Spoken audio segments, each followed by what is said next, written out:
How was it acting with Morgan Freeman? That's got to be legendary. That was amazing, man. What'd you take from his professional, like in the profession, like because you guys are working, like you're kind of. Did you feel like a rookie in front of a vet? Man, I was so nervous. I mean, like I'm about to work.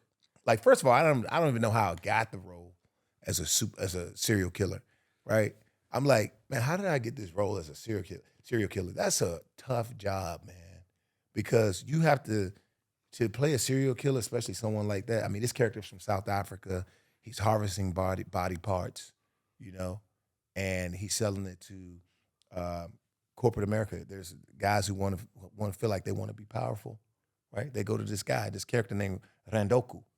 So I'm like, man, what am I going to do to separate myself and just, to show that I did the work? That's what they say in acting, do the work, right? The work is what we just talked about, being prepared. And there's a lot of different things that go into creating this character. I mean, you got the backstory, paraphrasing, the emotional attachments that go to these lines. And every line is different.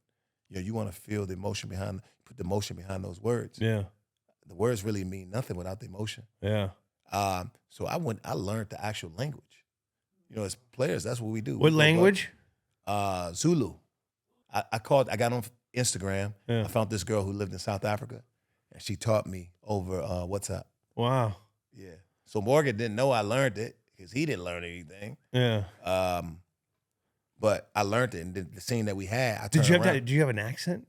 Yeah, I had an accent and everything. I had an accent. I had learned the language, everything. Did you work with an accent coach? Yep. I had a dialect coach. That's tight. That's putting in the work. It's putting in the work. Putting in the work. And that's football players. That's what we do. We put in the work. Yeah. So, I mean, I felt like, I had one opportunity to show that I could do this, and that's what I did.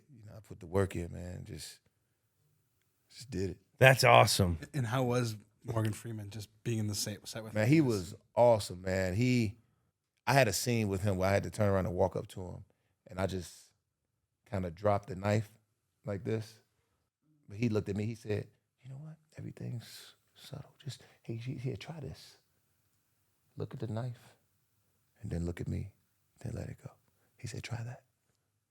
It was a slight little change, and I did it. It was a great choice. Gee, pro. Yeah, it was a great choice. I mean, this, what? No choice is. Every choice you make is going to be good, but there's choices that you make and you be like, wow. Yeah. As a director, someone who's in the film industry, they can look at it and be like, wow, that was a great choice. There's choices. You get chance to make choices. And all those choices are to determine one thing: truths or lies. Exactly. Can you believe? Is this happening? This is real. Yep. This is fucking real. Exactly. Nah, I don't believe it. That ain't it. Suspension of disbelief. Yeah. Mm-hmm. That's fucking awesome. I get it. I've done a little bit of acting here and there, and I work with a coach, and it's a very, very skillful technique, and it's very hard.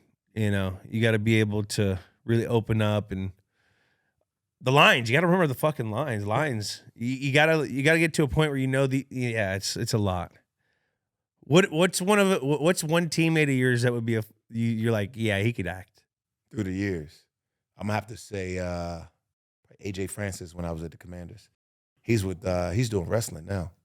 Oh wow. He had a big personality. I knew he could be an actor if he wanted to be. Yeah. Who else?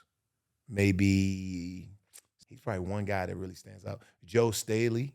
Oh yeah. He could be an actor. Yeah. Yeah, he could be an actor. He was always dynamic behind the camera. Wow.